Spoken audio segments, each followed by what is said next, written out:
Mateus 6, de 9 a 13. Portanto, vós orareis assim: Pai nosso que estás nos céus, santificado seja o teu nome. Venha o teu reino, faça-se a tua vontade, assim na terra como no céu. O pão nosso de cada dia dá-nos hoje, e perdoa-nos as nossas dívidas, assim como nós temos perdoado aos nossos devedores. E não nos deixes cair em tentação, mas livra-nos do mal, pois teu é o reino, o poder e a glória para sempre. Amém. Queridos irmãos, a oração é o diálogo com Deus. Isso significa que orar é basicamente, conforme cantamos, falar com Deus. Se Deus fala conosco através da palavra, nós falamos com Ele através da oração. Este é um princípio básico da fé cristã que nós aprendemos desde o jardim de infância.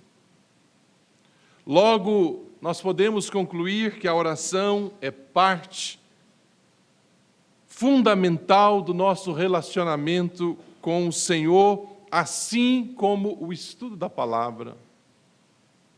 A oração precisa ser uma prioridade na nossa vida. A oração é um meio de graça e nos ajuda a encontrar direção na nossa vida. Em meio aos caminhos tortuosos da existência, aos vales sombrios que enfrentamos e passamos, nós encontramos calma, paz na oração. Do começo ao fim, do Gênesis ao Apocalipse, a Bíblia destaca a prática da oração e a sua importância na vida do povo de Deus. Logo nos primeiros capítulos de Gênesis, nós lemos como o Senhor começou a ser invocado através da descendência de Sete.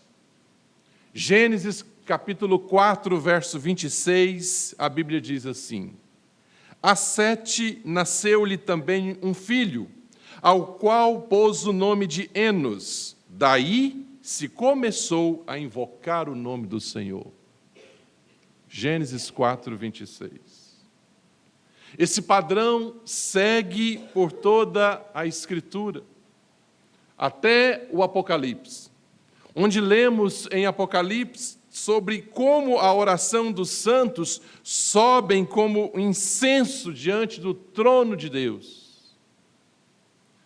Apocalipse 5:8, a Bíblia diz: E quando tomou o livro, os 4 seres viventes e os 24 anciãos prostraram-se diante do Cordeiro, tendo cada um deles uma harpa e taças de ouro cheias de incenso, que são as orações dos santos.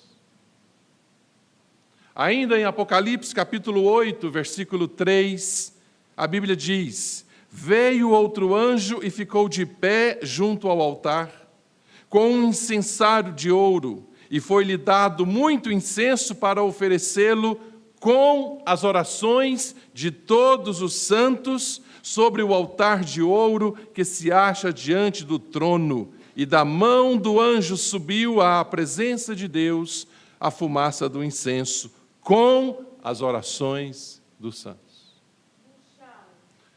As orações dos santos desempenham parte importante, até mesmo na origem dos juízos de Deus. Em virtude de nossa natureza pecaminosa, as nossas orações são imperfeitas e incompletas, por isso elas precisam ser aperfeiçoadas e santificadas para termos então acesso à presença de Deus. Aos Romanos, o apóstolo Paulo disse que o Espírito Santo intercede por nós com gemidos inexprimíveis. Quanto à postura, se a Bíblia não procura colocar ênfase na regulamentação de uma única postura física para orar, por outro lado, ela enfatiza qual deve ser o espírito correto a orar. A oração deve ser feita com fé. Se orar é falar com Deus, obviamente é necessário que haja fé e confiança por parte daqueles que oram. A Bíblia também diz, irmãos, que a oração deve ser fervorosa e perseverante. A parábola do juiz iníquo, em Lucas 18, tem um prefácio dizendo que Jesus contou aquela parábola sobre o dever de orar sempre e nunca esmorecer. É através da oração que podemos vencer as tentações malignas e as inclinações pecaminosas da nossa própria carne. Jesus ensina que é pela oração que podemos rogar ao Pai para que não venhamos cair em tentação. É devido à importância e à necessidade de fortalecimento de uma cosmovisão voltada para a oração que iniciamos então esta série de sermões intitulada Uma Cosmovisão Voltada para a Oração. Tomamos como ponto de partida a regra especial que Jesus deixou, que é a oração dominical, a oração do Senhor. Ele ensinou essa oração aos seus discípulos porque eles pediram. Ao ver João ensinando aos discípulos dele, de João, os discípulos de Jesus então pediram: Senhor, João ensina os discípulos a orar, ensina-nos também. Está lá em Lucas capítulo 11. Jesus, então, ensinou.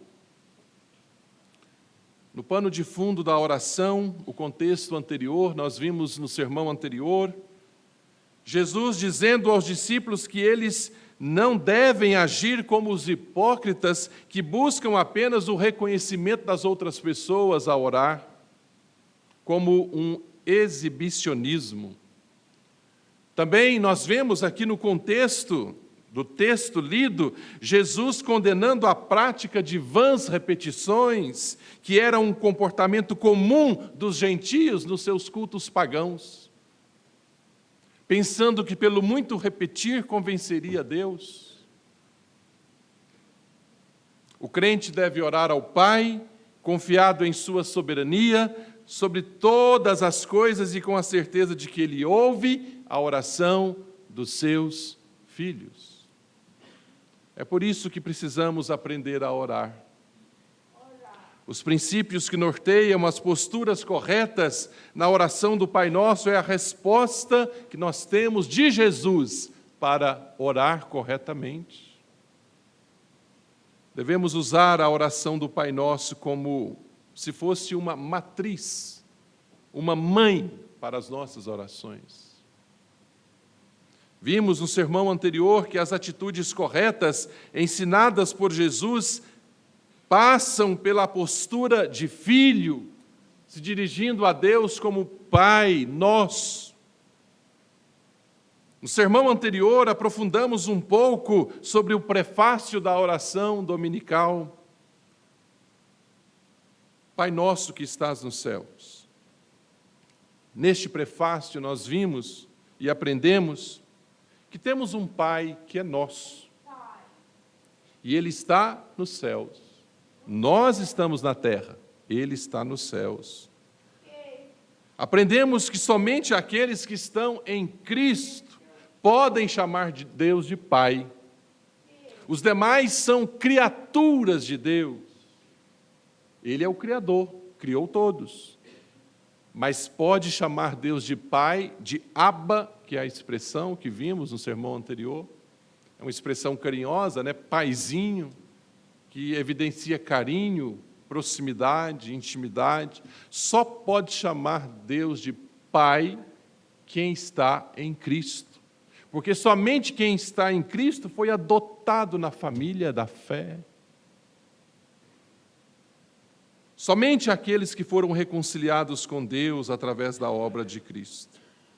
Somente tem um Pai no céu quem está em Jesus. Portanto, fomos levados a refletir sobre a nossa condição em Cristo. Estamos em Cristo. Somente aqueles que estão em Cristo podem orar: Pai nosso que estás nos céus.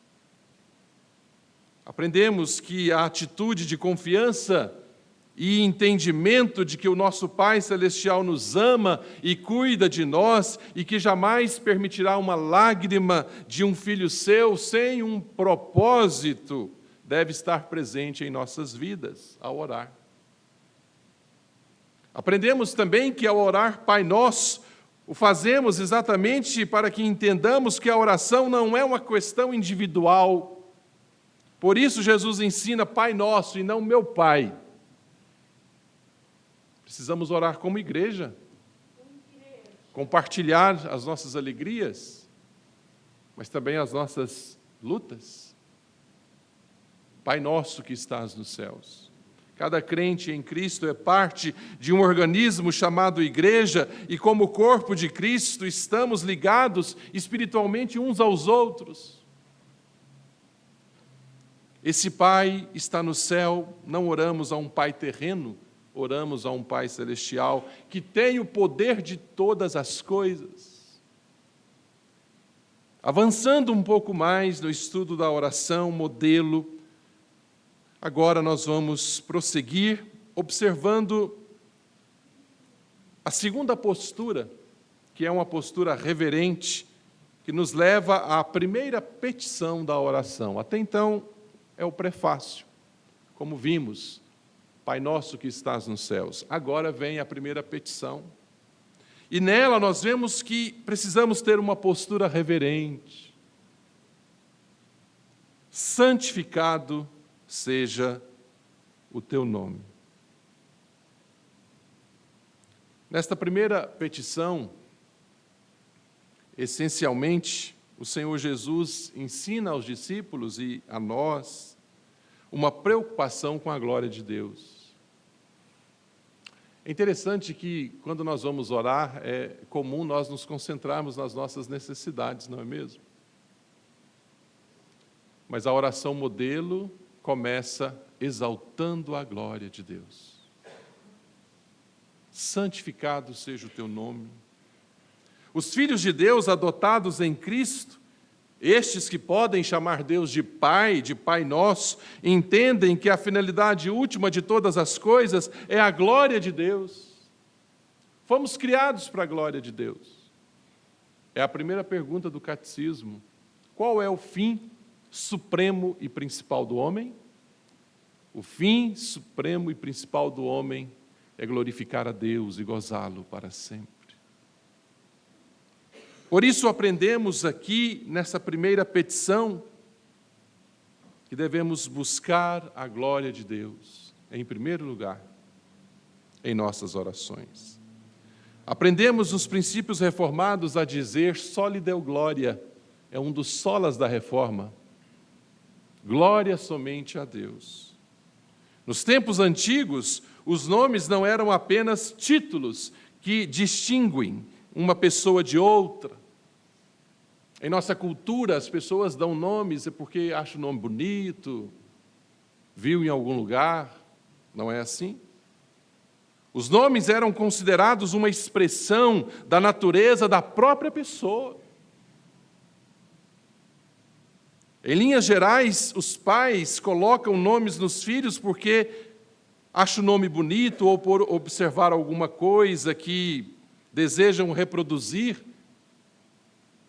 Com isso em mente, podemos entender melhor essa petição quando Jesus nos ensina a orar: santificado seja o teu nome. O nome de Deus revela o que Ele é. Ele é santo. Por isso, em nossas orações, nós precisamos buscar a glória de Deus, a santidade do nome de Deus. Quando pedimos ao Pai que está nos céus que seu nome seja santificado, estamos reconhecendo que Ele é santo. Ele já é santo. E que agora desejamos que nesta vida o nome de Deus seja conhecido, reverenciado e adorado acima de tudo através da minha vida.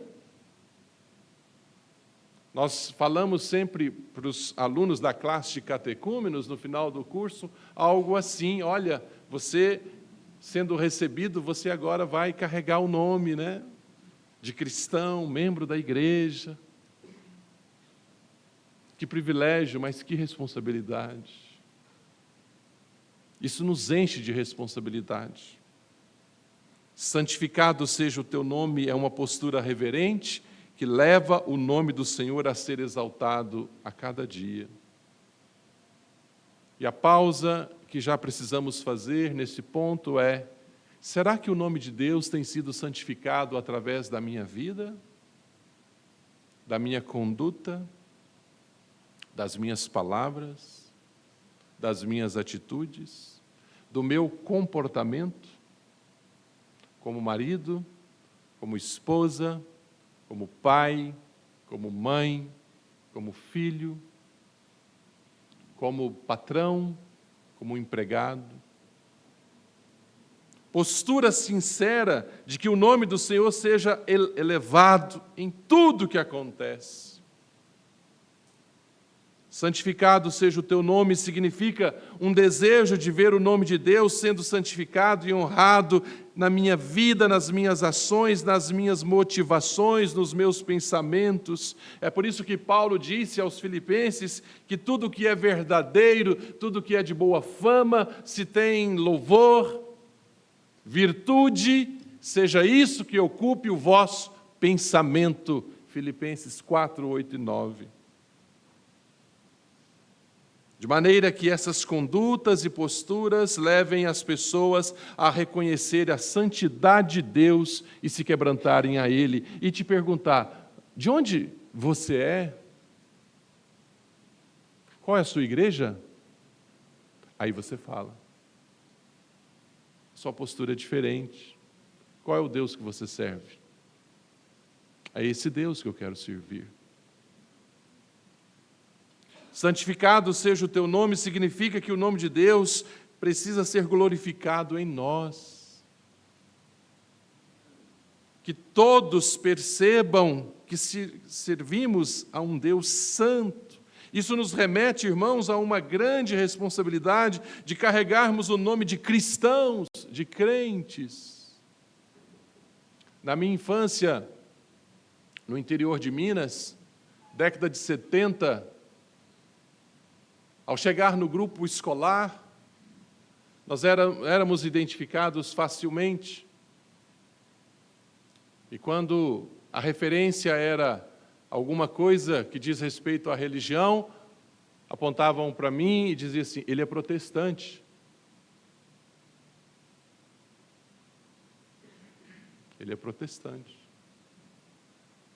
E eu, naquele olhar de criança, ficava pensando: será que isso é um elogio, uma crítica? Mas era assim. Ele é cristão. Carregamos o nome de Cristo. Paulo diz a Timóteo que nos últimos tempos as pessoas sentiriam coceiras nos ouvidos de tanto ouvir falar. Mas é por isso que Daniel Salinas e Samuel Escobar, ao escrever o livro sobre a pós-modernidade, eles defendem que nós vivemos um tempo em que o testemunho é que faz a diferença, e não o falar. Falar, todos falam. Em toda esquina tem uma igreja falando, mas e vivendo o Evangelho? Santificado seja o teu nome significa que toda a revelação de Deus dada deve ser considerada e tratada como santa. Lutero, o reformador, diz que nós podemos quebrar o terceiro mandamento até mesmo no culto. Não tomarás o nome do Senhor teu Deus em vão. Como cultuamos? Com qual consciência cultuamos? de que estamos na presença de um Pai nosso que está nos céus, que precisa ser temido, reverenciado, adorado, que conhece as motivações do meu coração. Santificar o nome de Deus é dever de todas as criaturas racionais. O Catecismo Maior de Westminster, na pergunta 190, assim indaga e assim responde. Pergunta 190 do Catecismo Maior. O que pedimos na primeira petição? Nessa, santificado seja o teu nome. E a resposta é a seguinte: na primeira petição, que é santificado seja o teu nome, reconhecendo a inteira incapacidade e indisposição que há em nós e em todos os homens de honrar a Deus como é devido, pedimos que Ele, pela sua graça, nos habilite e nos incline a nós e aos demais a conhecê-lo, a confessá-lo altamente, a estimar a Ele e a seus títulos, atributos, ordenanças, palavras, obras e tudo aquilo por meio do qual Ele se dá a conhecer. E a resposta continua: a glorificá-lo em pensamentos, palavras e obras, que Ele impeça e remova de nós o ateísmo, a ignorância, a idolatria, a profanação e tudo quanto o desonre, que pela sua soberana providência dirija e disponha tudo para a sua glória. É isso que está dentro desta petição. Com esse ensino, o Catecismo nos ensina que algumas coisas impedem a santificação do nome de Deus. E ele cita, então, o ateísmo, em todas as suas formas variadas, negar ou deixar de crer e adorar ao Deus verdadeiro. A ignorância, a falta de conhecimento de Deus e de sua palavra, o que torna impossível santificar o nome de Deus. Se é a palavra que santifica e eu não me dedico a conhecer mais a palavra, como serei santificado e como santificar o nome de Deus? A profanação, diz o Catecismo, consiste em considerar e tratar aquilo que é santo como se fosse comum ou ordinário, falta de temor, de reverência. Usar palavras bíblicas em piadas, em lugares indevidos. Todas essas coisas, com suas variáveis, constituem obstáculos à devida santificação do nome de Deus. Portanto, quando oramos para que o nome de Deus seja santificado, estamos pedindo que todas estas formas múltiplas de pecados, ateísmo, ignorância, idolatria, profanação, sejam retirados de nós. Essas formas múltiplas de pecado sejam impedidas e removidas do nosso meio, em nossa vida. Santificado seja o teu nome significa que o nome de Deus e a sua glória precisa ser colocado como primeiro pedido em nossas orações. Essa é a primeira petição. Não é para suprir as nossas necessidades. Isso virá mais para frente. As 3 primeiras petições dizem respeito ao nome de Deus. O Pai Celestial deve ser santificado pelos seus filhos. Isso significa que devemos glorificar a Deus, zelar pelo nome de Deus em tudo que fazemos ou pensamos. Em nossas atitudes, em nossos relacionamentos, tudo na nossa vida deve honrar extremamente o nome de Deus. Nós sabemos, estudamos em anos anteriores, sobre santificação. Sabemos que santificar significa separar, colocar do lado, tornar santo. Essa separação tem a ver com distinção, veneração, apontando para a excepcionalidade do Senhor. Deus não é comparável a nenhum outro ser no universo. Portanto, nenhum outro deve ser ou receber adoração, somente Ele. Santificado seja o teu nome, Senhor.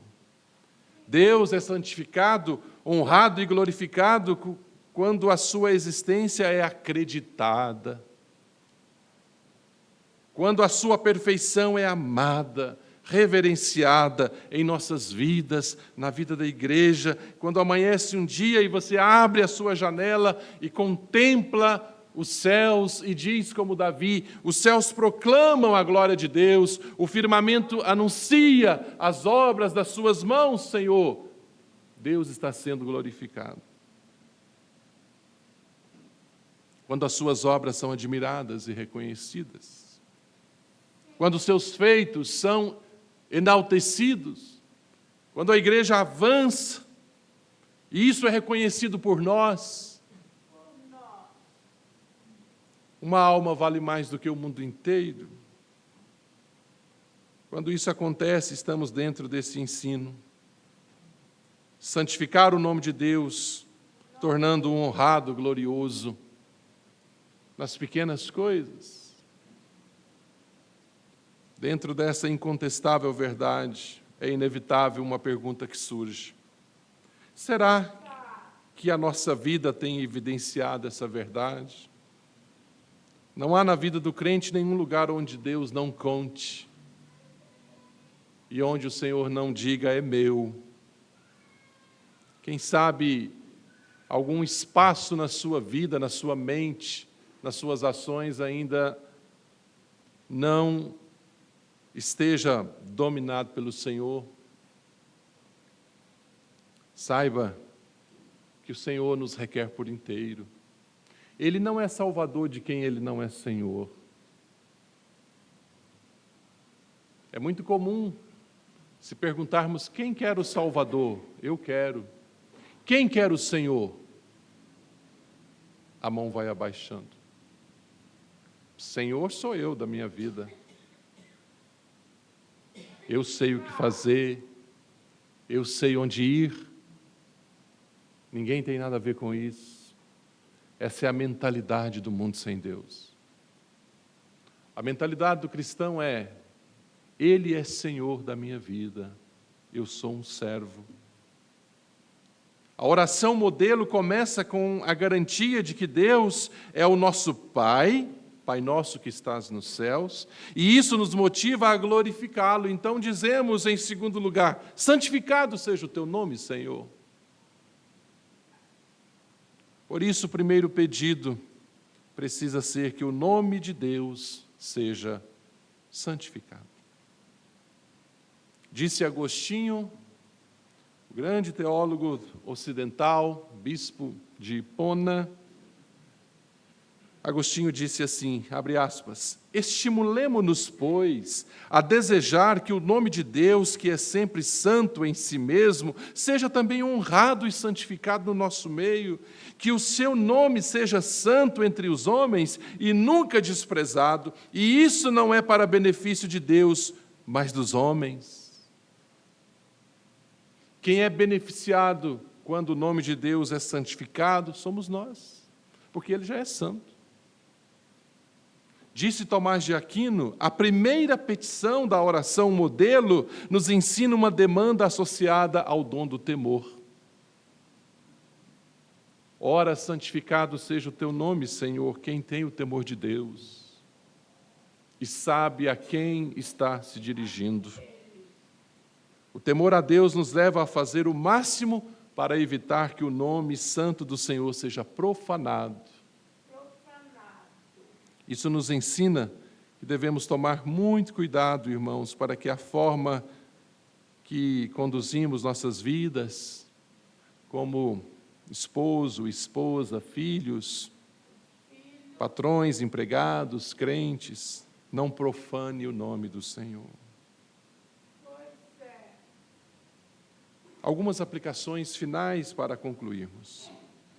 O que aprendemos após esse levantamento que fizemos aqui, da primeira petição da oração? Em primeiro lugar, a lição aplicativa final que eu quero deixar, que nascemos para a glória de Deus. Nascemos para glorificar o nome de Deus. Se você, eu, nós falhamos em glorificar o nome de Deus, falhamos em tudo. Não há vida bem-aventurada, a não ser aquela que está conectada a Deus e o glorifique. Você pode ser a pessoa que for nesse mundo, influente, profissional da mais alta qualidade. Mas se você falha em glorificar o nome de Deus, você falha em tudo. Nascemos para glorificar a Deus e gozá-lo para sempre. Devemos a Ele a honra, a obediência aos seus mandamentos. A segunda lição aplicativa final: devemos afastar de nós tudo aquilo, sejam conceitos, atitudes, que possam tornar o nome de Deus em nulidade. Bem-aventurado aquele que não anda no conselho dos ímpios, não se detém no caminho dos pecadores e nem se assenta na roda dos escarnecedores. Fuja de tudo aquilo que toma o nome de Deus em vão. Terceira lição aplicativa final: devemos nos conscientizar de que a santidade é o único caminho apresentado por Deus para o seu povo. Único caminho. Santos sereis porque eu sou santo. Quarta lição aplicativa final: devemos viver vida santa. Essa vida começa com o entendimento correto da santidade de Deus, de seu nome. A nossa sociedade, irmãos, tem sido marcada pela sensualidade, corrupção, violência, maldade. Somente uma igreja santa oferecerá respostas a um mundo depravado. No evangelicalismo brasileiro, muito se pergunta: o que a igreja tem que fazer para responder ao nosso tempo? Eu digo, sem medo de errar, precisa ser santa. É isso. É isso que vai impactar o mundo, a santidade da igreja. Essa resposta começa pelo entendimento de que servimos a um Deus santo. Quinta lição aplicativa final: uma vida com propósito é aquela que coloca Deus onde Ele precisa ser colocado, em primeiro lugar. Por isso, antes de pedir alguma coisa para nós, devemos reverenciar o nome de Deus. Pai nosso que estás nos céus, santificado seja o teu nome.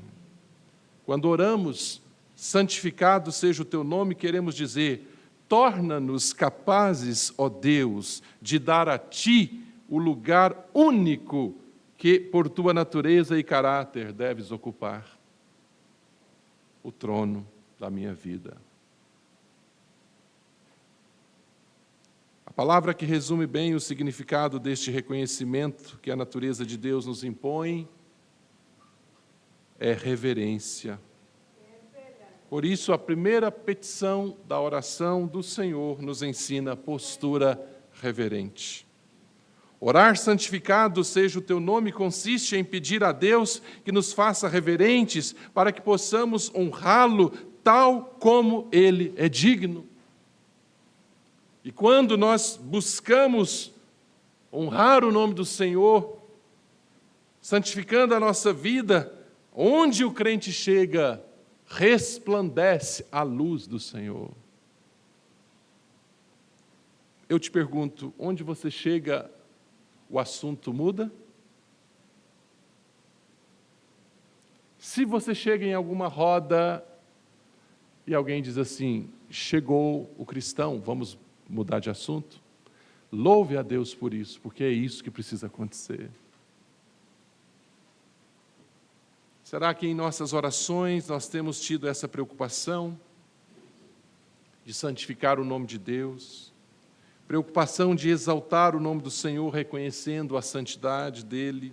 O nome de Deus não pode ser usado para servir como instrumento para objetivos próprios, egoístas, interesseiros neste mundo. não pode ser usado para servir como justificativa para mentiras, falsos juramentos, atos moralistas. Santificar o nome de Deus significa buscar diariamente na minha vida, nas minhas atitudes, no meu comportamento, no meu falar, no meu agir, nos meus negócios, pôr em prática os ensinamentos e gestos de Jesus. Jesus Cristo é o nosso caminho, única verdade e vida, e Ele nos ensina a santificar o nome de Deus. Lutero, o reformador, indagou em seu catecismo maior: mas o que quer dizer isso, que seu nome venha a ser santo? Ele não é santo de qualquer maneira? Então vem a resposta: claro que por sua natureza ele sempre é santo, mas precisamos cuidar muito que seu nome seja dignificado, seja mantido santo e puro, como nosso maior tesouro e o mais sagrado que temos. Como filhos devotos, conclui o reformador, precisamos rogar que seu nome, que de resto é santo no céu, também seja e permaneça santo entre nós na terra e no mundo inteiro. É a família que recebe o Evangelho e começa a transformação dentro daquela casa. E aquela casa é santificada, o nome de Deus é santificado ali. É a igreja que é plantada e começa a congregar pessoas, vidas transformadas, e o nome de Deus vai sendo santificado ali. É o meu comportamento, as minhas palavras, que ao ser santificado vai mudando tudo na minha vida. E assim como Jesus disse para Zaqueu naquele encontro, quando Jesus foi para a casa daquele maioral dos publicanos, e as pessoas então questionavam e diziam: como ele vai se hospedar na casa desse homem que é o maioral dos publicanos? E após Zaqueu dar frutos de arrependimento, Jesus então disse: a salvação chegou aqui. Esse é filho de Abraão. Ah, irmãos, que bênção saber que em nossos lares chegou a salvação de Deus. E que buscamos santificar nossas vidas, nossas famílias, não obstante as nossas fragilidades, não para mostrar para os outros que a nossa família, a nossa igreja é melhor nisso ou naquilo. Não. Mas para que o nome de Deus seja santificado. Ao concluir essa mensagem nesta noite, o desejo do meu coração é que em nosso meio possamos orar: santificado seja o teu nome, Senhor. Para em seguida orar: faça-se a tua vontade, assim na terra como no céu. Então, nós vamos, com toda tranquilidade, pedir para que Deus supra as nossas necessidades. Mas Ele vai suprir, porque Ele é bondoso, mas Jesus nos ensina que antes de pedir, porque Ele já sabe das nossas necessidades, antes de pedir, glorifiquemos o nome do Senhor com a nossa vida, com a nossa postura, que ela seja reverente para a honra e glória do Senhor. Amém.